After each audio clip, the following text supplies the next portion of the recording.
Okay. So my name is Kerry Bakara, and I'm the Training and Resource Manager for Smartbox Assistive Technology. I've been with the company since about April last year, and one of the things that you'll be aware that we're doing is obviously developing our webinar program to allow yourselves access to basic training around some of our products.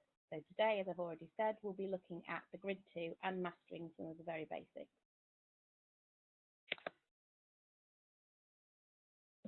So what is the Grid 2 then? I'm going to give you a really brief overview.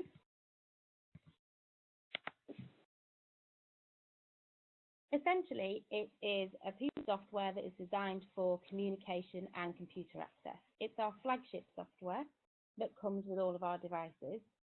It allows for symbol and text-based communication.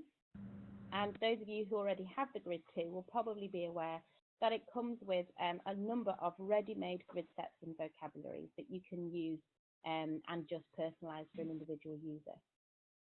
Additional grid sets can be purchased, so specific ones like POD or IDV, and there's a whole range of them that you can use if there's a specific type of communication system that you're using. We also have the opportunity to create your own grids, and you can also access our online grids website where you can download grids that have been created by others for free.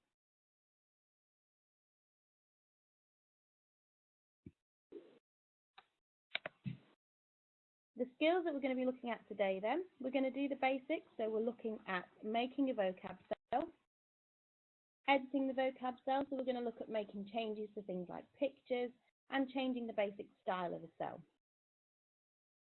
We're going to look how to change the layout of your grid, so by adding and deleting rows and columns, moving and resizing cells. We're going to look at using word lists, and we're finding more and more that people are using word lists to allow users to arrange a vocabulary within a grid set. And finally, we're going to look at making a jump cell. So I'm just going to move off into the Grid 2 now.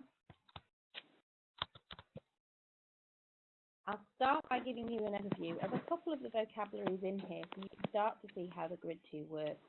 And then we'll go in and look at the basic editing features that we've just talked about. So as you can see, I've come into the Grid and it's opened up in what we call Grid Explorer. Grid Explorer gives me access to all of my vocabularies down the bottom here. And you can see that I've got tabs across the top as well, which allows me to organize all the vocabularies and grids that I have in the Grid 2. I'm going to start very briefly by having a really quick look at Symbol Talker A and B, and then we're going to look at Fast Talker 2. So I can show you the difference between some of our lower end vocabularies and the higher end, so you can have an idea of the different things that you can achieve within the Grid 2. Symbol Talker A then, if I double click on it, it will open up the vocabulary.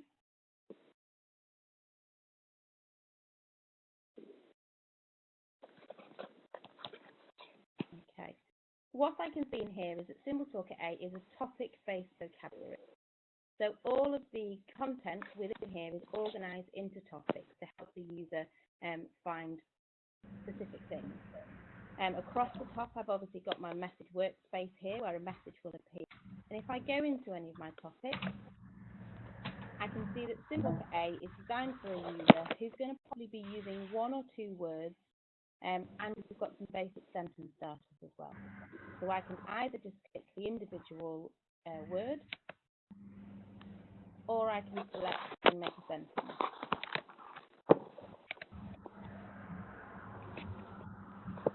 Just bear with me 2 seconds. One of the users who's just logged on can't hear, and I think because they've not actually logged on to the site.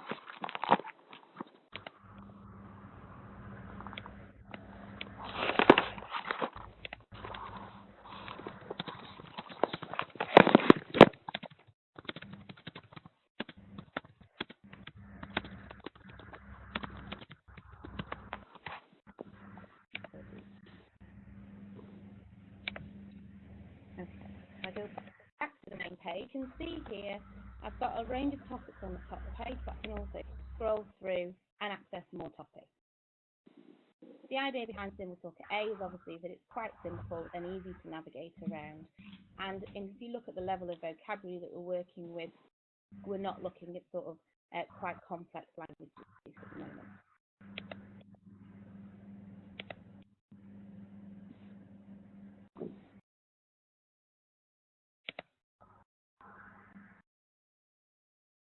Okay, Symbol Talker B then.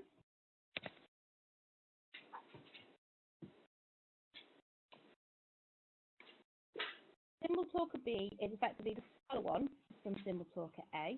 You can see that it is a symbol-based vocabulary and it uses topics again. If I scroll through, you'll notice that you've got access to obviously a wider range of topics within the software. And this time, I've also got access to what are called sentence starters. So now I can start to build more sentences compared to what I would have been building in Symbol Talker A. The layout is still very similar, so go back into Snap, for example. I've still got the option to say I like chocolate, but I've also now got small words as well to start with my additional sentence building.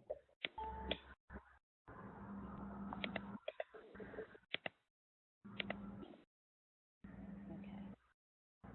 So that's one end of sort of the vocabulary that we've got within the Grid 2. The other end is the text-based system that we use, and for this I'd show you very quickly Fast Talker.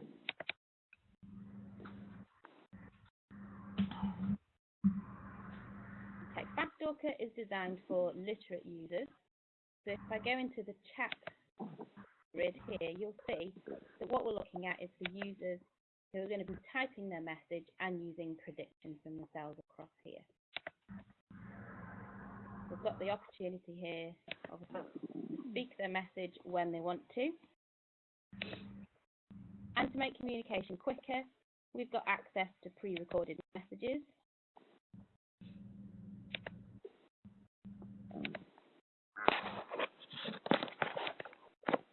And they've also got access to, if they go onto the web, we can be accessing YouTube, Facebook, Skype. You can also see email. We can go into media. We can have music in here. So at this level, Fast Talker 2 becomes much more than a basic communication system. It does become that computer access and environmental control workspace as well. So everything can be accessed from within the one vocabulary. All of the things that I've shown you can be edited. And what we're going to look at now is how you can make those basic edits.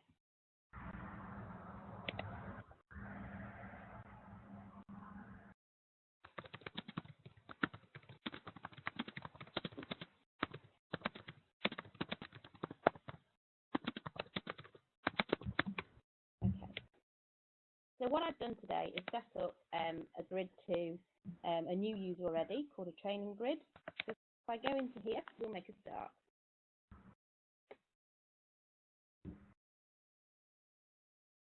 Okay. What you'll notice when I went into all of the grids that I've just shown you and the one that I've just opened up is it opens up in what we call user mode. This would mean as a user, I would start selecting the cells to create a message. Obviously, if we're going to make edits, we need to be able to put it in edit mode. To do that, I go to the toolbar across the top, select edit and editing mode. You'll notice as well there's also a shortcut, F11, which will allow me to go straight into edit mode. When I'm in editing mode, you'll notice obviously that it looks slightly different. I've now got a menu of options down the left-hand side, and I've got more options across the top. I can't obviously do what a user would do in here, but now I can start to select cells and make changes to them. So to make a basic vocabulary cell, all we have to do is first of all pick the cell. So I'm going to double click on the cell that I'm choosing, and it will open up what's called the edit cell window. To give you a very quick overview of what's in here, the information displayed at the top of the page gives me information, as it says, about the cell appearance. So it will show me the picture that's going to be in there, the text that's going to be in there, and it will tell me about the style, so what it's going to look like. Down the bottom, where it says commands, this is where it will give me information about what the cell will do. So is the cell going to jump to a new page? Is it going to speak? Is it going to open up another application? On the left-hand side, you'll notice you've got quick shortcuts. This is the quickest way to make a vocabulary cell. The cursor's already flashing in the vocab cell box, so all I need to do is type in the text I want to appear in the cell. Okay, as I type in the word, you'll notice the Grid 2 automatically selects the symbol with that label. It adds that text to the cell, and down here we can see the text is going to be added into the message window at the top of the page. If I'm happy with what it's shown in the Edit Cell window now, I can press OK, and it will automatically be added to my cell. Now you can see if I wanted to do that across a whole page, it would be quite quick to edit cells in this way. So I'll just do a few more to recap. I double-clicked on the cell to get into the Edit Cell window. My cursor is in the vocab cell on the left-hand side. So I'm going to type in a word. I'll go for something healthy this time. And as I type, it will populate the symbol in the text for me. If I'm happy with everything as it is, I can press OK. I'll do one more. So I double-click, type in the word, and then if I'm happy, I press OK. Again, the point behind this, I think, really is if you need to make quick changes to content where you just want a symbol and a word on a cell, that would be the quickest way to do it. And I would just move through the cells on the grid. And that is the basics of making a vocab cell. Obviously, we're not always going to want the exact picture or symbol that's been pulled up by the Grid 2. So what we'll look at next is how we can edit the vocab cell by changing the picture and changing the style. To do this, I can either make the changes when I initially make the vocab cell, or I can go back into an existing vocab cell. So I'm going to go into the chocolate cell. And this time, to make changes to the picture, I'm going to select the Change Picture button. And here, it's opened up the Select Picture window. What it's giving me across the left-hand side here are all the symbols that have got the label chocolate. I can flick through as well my different symbol libraries that I've got loaded onto my machine if I want to. So if I wanted to change it to this chocolate picture, I could select it. It would show me a preview over on the right-hand side, and then I can press OK. And I've changed the symbol on my cell. There are, however, other options with changing pictures. So if I go back, double-click on my cell, and into Change Picture, the right-hand side here, you'll see there's different options. Sometimes, obviously, you might not want a picture, so you can select No Picture. And again, you get a preview above to see what it will look like. A really nice feature is Screen Capture. Screen Capture allows you to grab a section of a picture off the internet or a picture that might be stored already on your machine, and you can just do a screen grab and it will drop it onto the cell. So I'm going to give you an example of how this works. So we'll go into Screen Capture. You'll notice that it minimizes the Grid 2, so you can navigate where you want to. So I'm going to go onto Google. I've already done my search in readiness. Once I found a picture that I want, again, this window here, the Capture Picture window, will stay on top of any page that I'm working on. So I don't need to keep moving it around and bringing it up to the top of the windows. If I press Capture, I now have this little cross on my screen, and I can draw around the image that I want to use. When I release the mouse, it will flick back to the 2 and show me here that it's put my picture in the cell. And I'll press OK.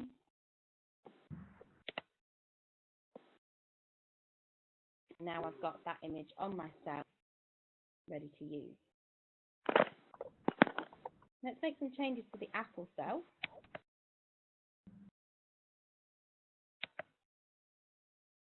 The other options down the bottom here are File and Edit Picture.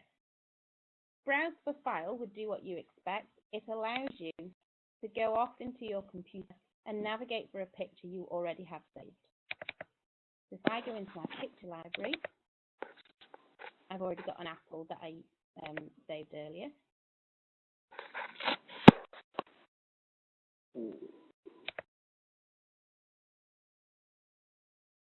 Just need to wait for it to bring my picture in.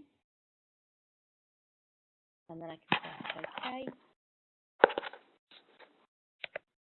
And it will add it to my cell. So it's quite quick to be able to bring in pictures as well. Just let me respond to that message.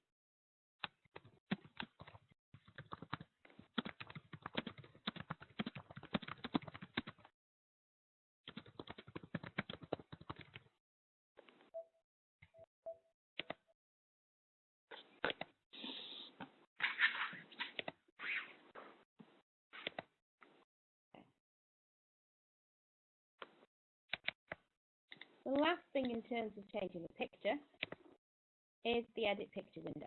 So I'm just going to take my apple back to the green apple and then select a picture. This brings up a very basic image editor where you can make some really simple changes. So I'm going to change this green apple into a red apple. So I'll go into my colour, and it's already on red, so I'll make it quite a dark red. And I'm going to take the paint can and fill the apple with the colour that I've chosen. There are other features as well that you can explore down the left-hand side here. It is obviously a basic paint editor. Once I'm happy with my changes, I press OK. I've got a preview here, and then OK. And now I've got a red apple on the screen. So there's quite a few changes that we can make in terms of personalising the picture for the user on the cell. The other thing we can do is change the look of the cell. I'm going to do that to the nut cell. So I'll double click. And this time I'm going to select what says Edit Style from the right hand side under the cell appearance. This opens the cell style window. What you'll see is a range of options in here. I can change the cell colour, the text, the border, the picture size. I can start to change the font and the size of the font. I can make a new style if I want. So if I know I'm going to want a lot of cells all to have a certain style, I can create a specific style for this grid. Two bits which are really important, which I'm going to draw your attention to first off, are these two options at the top. The one that's selected at the moment is Use a Preset Style, and the style that it's using is the vocab cell. If I go ahead and make changes now, it will change every single vocab cell in the grid too. So it's a quick way to make changes to a number of cells at once if they're all using the same style. However, if I only want to change the nut cell, so I don't want the chocolate cell and the apple cell to change the way they look, what I need to select is specify the grid style individually. That now means that it's not going to change all of the vocab cells, it would just change the one cell. And that's really important, and I can assure you, you'd probably only make that mistake a few times, because it means you then have to go and change everything back if you accidentally change all of the cells. So in this one, you'll notice here, I've got a range of different shapes that I can use within the cell. So we might, for example, change it to a very rounded rectangle. I might change the colour. We go for a pale green. And I might change the border colour. So I'll go for a darker green. And then I'll change the text. Change the type. And I'll change the size slightly.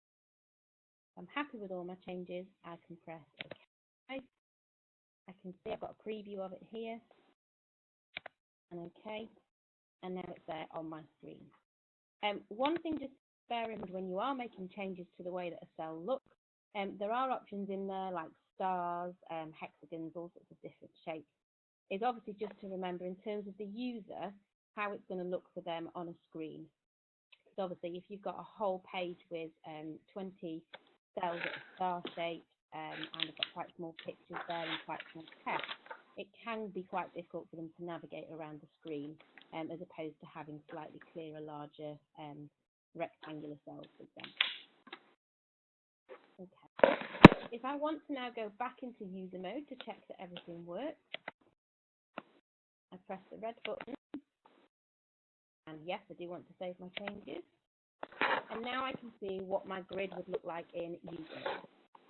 And I can select my cell, and it will speak my message for me. Okay. So that's the basics of making a cell, putting vocab on it, and making some changes to it.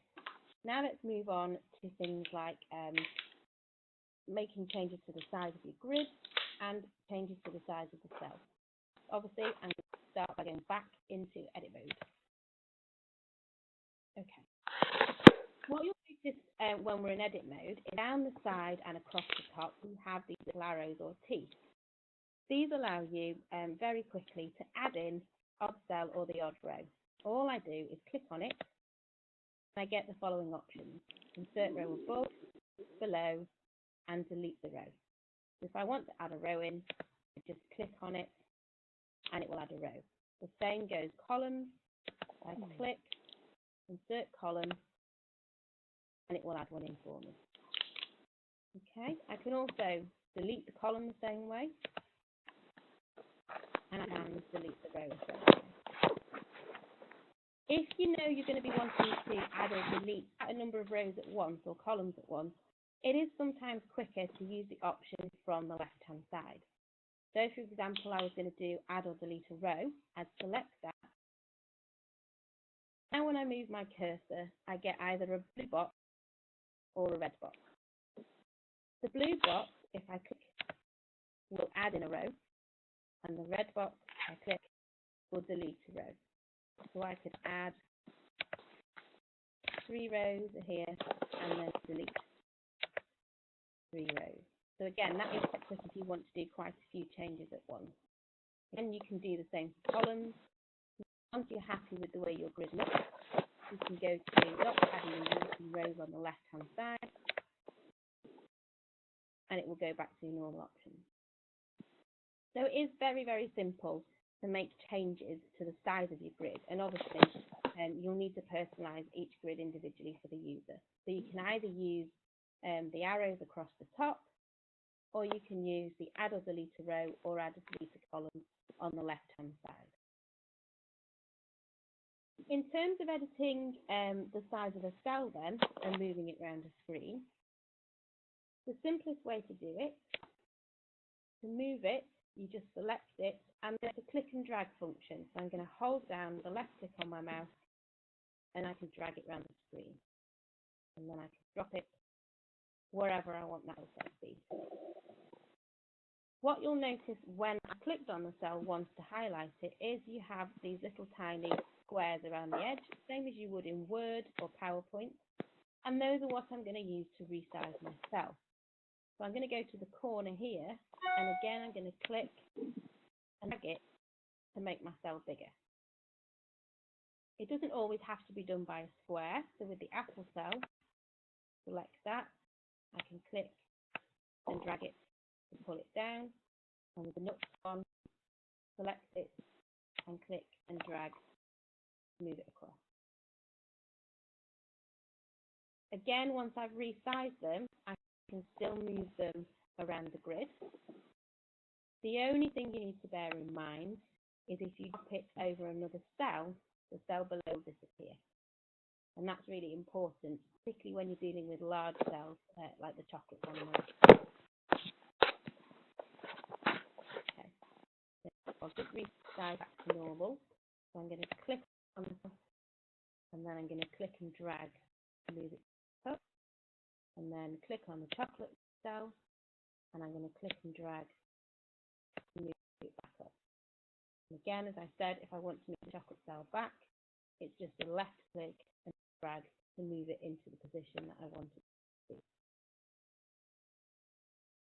Something that's worth bearing in mind is obviously if you've got a whole grid full of cells and you don't want to drop a cell on top of another one and overwrite it, but you want to rearrange the cells, quite often what I do is I'll just reduce the size of the workspace, will give me a spare cell up here, and I can then move cells around by using this spare cell. Once I'm done, pull it back again. Okay. Again, resizing the cell can make a big difference to the individual user. Some will be able to access very small cells on a screen, whereas obviously some of them will need to have much larger cells to work with. The number of cells on a page is quite important, particularly when you're thinking about the amount of vocabulary that you want an individual to access. And one way that you can get around having a small grid but needing more vocabulary is using what we call word lists. Word lists allow you to have more vocabulary than there are cells, and it allows you to scroll through the vocabulary. So we're going to have a look at word lists next, but first, I'm just going to do cells that are here. Okay. Word list cells work slightly different, so you don't populate them on the actual grid, you populate them separately. And to create a word list cell, what I'm going to do, I've highlighted the first cell I want, and then I'm going to hold down Control, and then I'm going to drag, because it's all 6 of these cells that I want to make word list cells.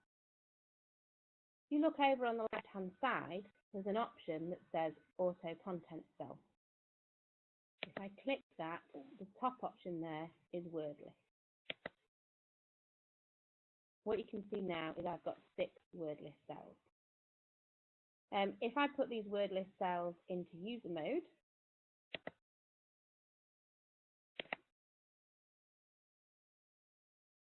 you can see that earlier on I added a word list to this page. Okay. To add a word list to the page, I'm not going to add it directly onto each cell. I'm going to add it where it says Auto Content at the top of the menu. Okay. So previously, before this session, I added in the word chocolate, apple, nuts, biscuits, banana, crisp, and cake. To add a word in, all you need to do is add new word. So add orange. I'm going to change the picture because that's not the orange that I want. If I click change picture, it's exactly the same as it was when I was looking at editing the picture in a cell.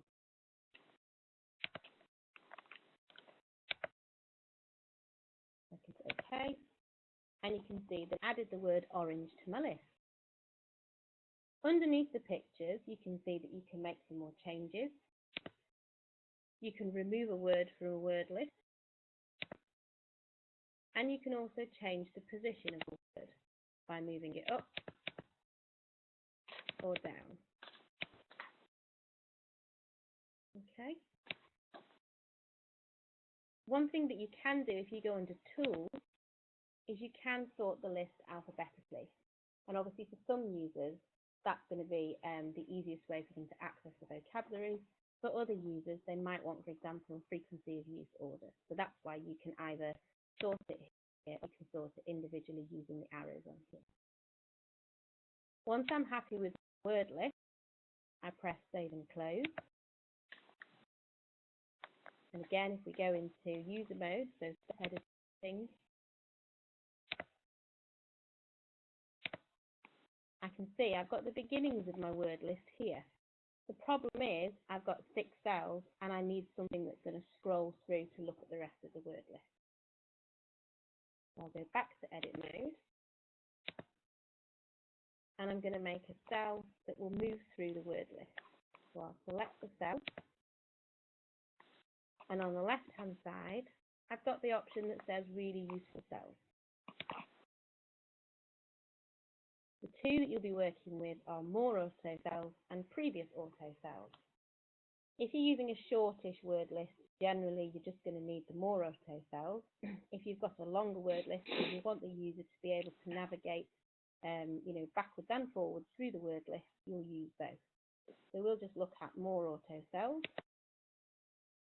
It automatically drops it in the grid for you. And now if I go into user mode, I've got my 6 cells here, and if I select more auto cells, it will scroll through. If I click it again, it will scroll back to the start of the list. So word lists can be really useful to support a user who can only access, for example, 6 cells on a grid, but actually in terms of the vocabulary that they need to be able to access more.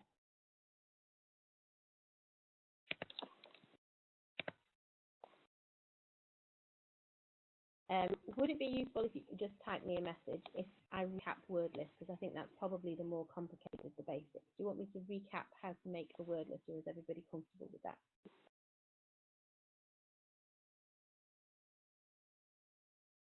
Yes, it would, Elaine. Elaine's just asked, would this be suitable for a subject at school? We do have a lot of schools who, within the communication vocab that an individual is using, set up a page for a specific subject, a topic page, and that page is a working word list, because obviously the word list will change depending on what the topic is in a particular subject. So yeah, it would be suitable for school. I'll just recap really quickly, so I'm going to clear myself. Okay. So to set up the word list, there's a couple of different cells you'll need. The word list cells, I need to select the ones I want to make to the word list. And on the left-hand side, where it says auto content, I'm going to select the word list from the options. Okay. The other cell that I created allowed me to scroll through the word list. And to do that, I selected a cell. I went to really useful cells, and it was the more auto cells option that I wanted. I have to say quite often when I'm making this, I obviously don't use that cell saying more auto cells. I would edit it so it just says more.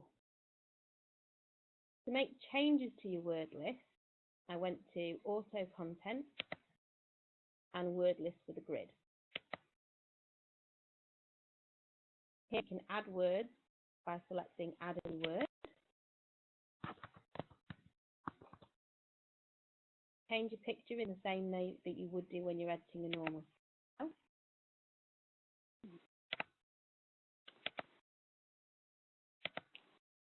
And then do things like rearrange the word list, remove words, and if you wanted to, you can sort it alphabetically. For those of you who are using pre-made vocabulary, so if you were, for example, using SymbolTalker A or B, it's worth noting that you have got the option to clear a word list here. So if you go into something where there's an existing word list, but you actually want to start from scratch, if you just clear it, it will completely delete everything in this box here. So once I'm happy with all of that, to double check what it looks like and how the order of the word shows up, I go into user mode, and I can scroll just to double check. And once you get the hang of word lists, I have to say they're quite quick. And again, it's another really quick way to add and change and update vocabulary. You can put a word list on any page, any grid. Obviously, the only thing you need is the number of cells that you require the word list to be as blank cells on that grid. But any cell on a grid can be made into a word list.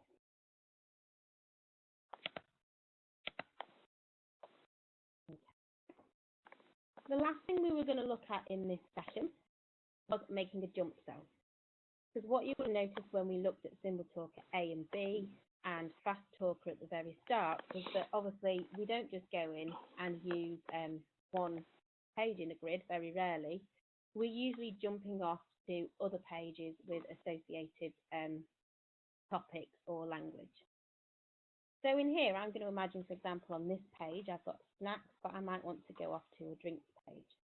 So I need what's called a jump cell. So I'm going to double click. And again, it opens the edit cell window. If you look on the left-hand side under quick shortcuts, you can see the option that says jump. If I click here, it takes me to the grids that I've currently got available. Now there are a few different options here. I can create a brand new grid, or I can create a duplicate of the existing grid. So to do that, I'd right click and select duplicate grid. Okay. So now I'm going to use a new grid. So I'll select the new grid and I'll give it a name. I'll call it drink. It is definitely worthwhile remembering when you are making jumps to new grids that you name the new grid with a really logical name. I did work with somebody who had done quite an in-depth grid set with 20 plus grids, and each grid was named 1, 2 or 3. It was just numbered. So actually when you're going back through the grids and trying to work out the pathways to everything, it was actually quite difficult because it wasn't sort of a logical way to label the grids. So do name them with something that you'll know how to find it again. So press OK. You can see it's added the drink to the window there. And now it's telling me on the commands section that what this grid is going to do is jump to drinks. It's automatically populated it with a picture and the text. So I'm happy with all of that, so I'll press OK. You can see it's added the cell there. If I put it back in user mode and save my changes, I'm going to follow that jump by clicking on the cell, and it takes me to my new grid. Now what you will have noticed is that this new grid is a different layout and size to the grid that I started with. This is why sometimes it's easier to use the duplicate grid option as opposed to the new grid option, because the new grid option will use the default grid template, and this is the default grid template. This is where you might want to use the add and delete columns and rows that you used before to quickly delete a number of columns and a number of rows to make it the same size. And the other option would be to do a duplicate grid option when you make a jump, and it will make a grid that's exactly the same as the other grid. So I'll just go back and show you how to do that. I'm going to edit mode. We'll do it with this cell this time. Double click to go into the edit cell window. Select jump. And instead of going to new grid, I'm going to duplicate the start grid. So right click, duplicate grid, and we'll call this one meals. And OK. Now I've got start and meals. Added a jump for me here under commands, and I press OK. Now this time, if I go back into user mode,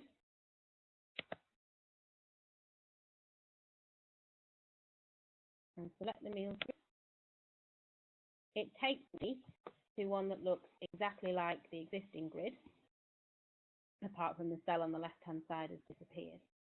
So what I need to do with this grid is edit the word list so that I know it's a different grid. And I can do this whilst it's in user mode. I'm going to go to auto content, word list for the grid. This is where my clear tool comes in useful. I'll go to tools and clear. And now we'll add in, we'll have spaghetti,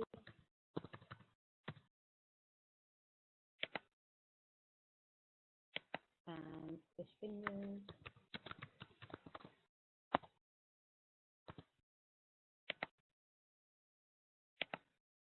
salad,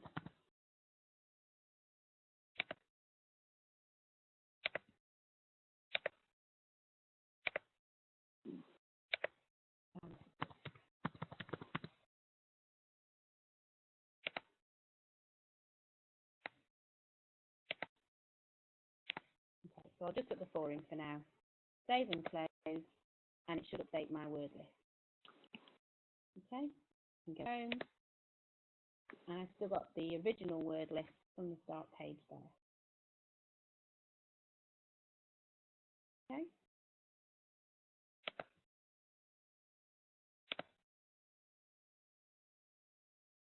The last thing that I wanted to show you very quickly then was how to add a word list from a text document. So again, I think it was Elaine you mentioned about using it in schools. This is quite a useful way. For example, if the teacher has emailed a word list that needs to be used, you can then add it in, just taking it from the text document. So to start off, I'm going to clear the existing grid, existing word list.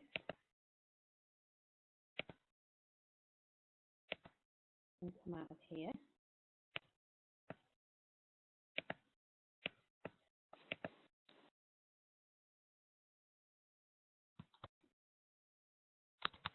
Go into my desktop.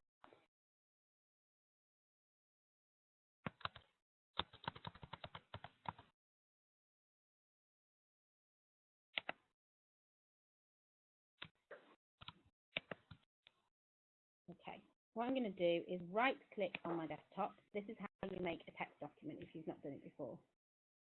You right click anywhere on your desktop, you'll get a range of options. I'm going to go to new, and you'll see down here I've got the option for a text document.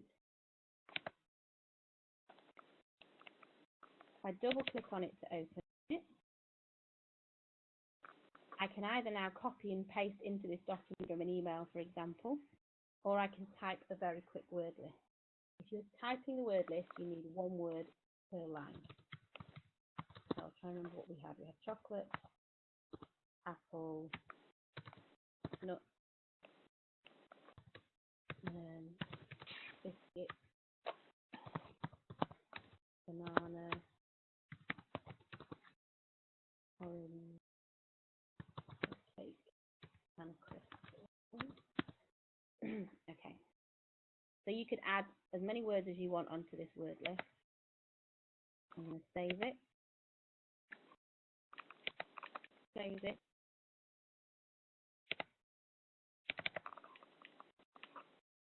And then I'm going to go back into the grid too. So imagine that was a word list I'd prepared earlier in a text document. The other way to add it then, we go to Auto Content, Word List this grid. Instead of adding it individually, 1 word at a time here, I'm going to go to File, Add Words from a Text File. It will ask me where I want to go on my computer. So I'll go on the desktop, and we had this document here. It will ask me, do I want it to automatically find pictures for these words? Yes, I do. And it's brought it all in for me. And now, obviously, the one I didn't like the picture of, the orange, I can just change that picture.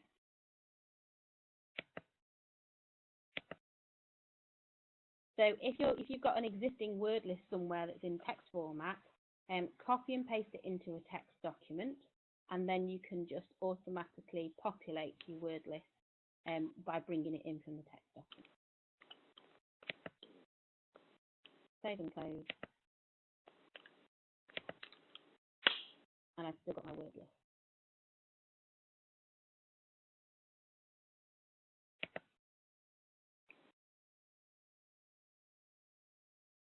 Okay, Sam, if you've got the smart box open and can't figure out where the editing screen are, you need to go into the vocabulary first, or whichever grid you're using, and then you can go into edit mode. Okay. So we've looked at quite a few things in this session. We went through making a vocab cell, editing the vocab cell for the picture and the style. We've added and deleted rows and columns. We've moved buttons and resized them. We created word lists, and we've looked at a couple of different ways to do that. And then we've made a jump cell. If I just go back to the PowerPoint very quickly.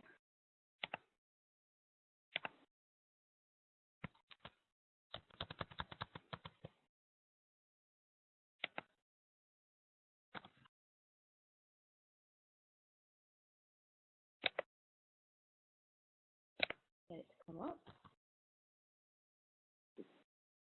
We looked at all of those. One thing that I think is obviously really important for you is extra support. I've gone through the basics this morning, but I think obviously remembering all of those off the top of your head can sometimes be difficult. If you go onto our website, under support, there are video tutorials which cover what I've gone over this morning. So you get videos that last between 1 and 3 minutes, and they go over the very, very basics, and they will guide you through what we've looked at this morning. If you want to find out about additional training, there's also training information on the website.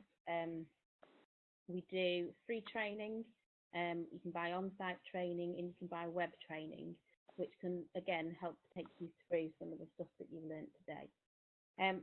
You can also contact us. We've got a very, very experienced team on the support desk, Tizzy, Gemma and Rob.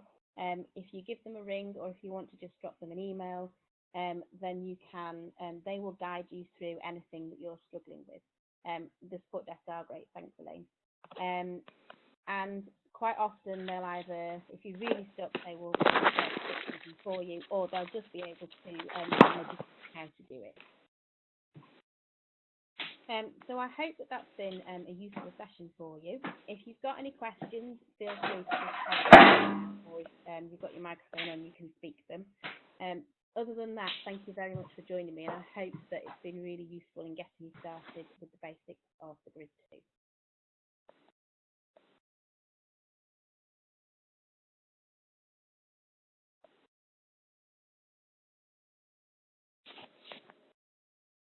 Yes, Elaine, schools can look at the tutorials, no problem. They're all accessible on the website, so they'd be quite useful tool for schools to have as part of a training session or an inset day, but you can access them sort of at your leisure as well.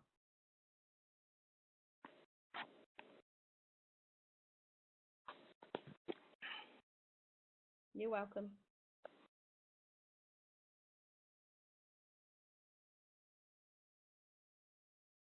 Thank you, Sam.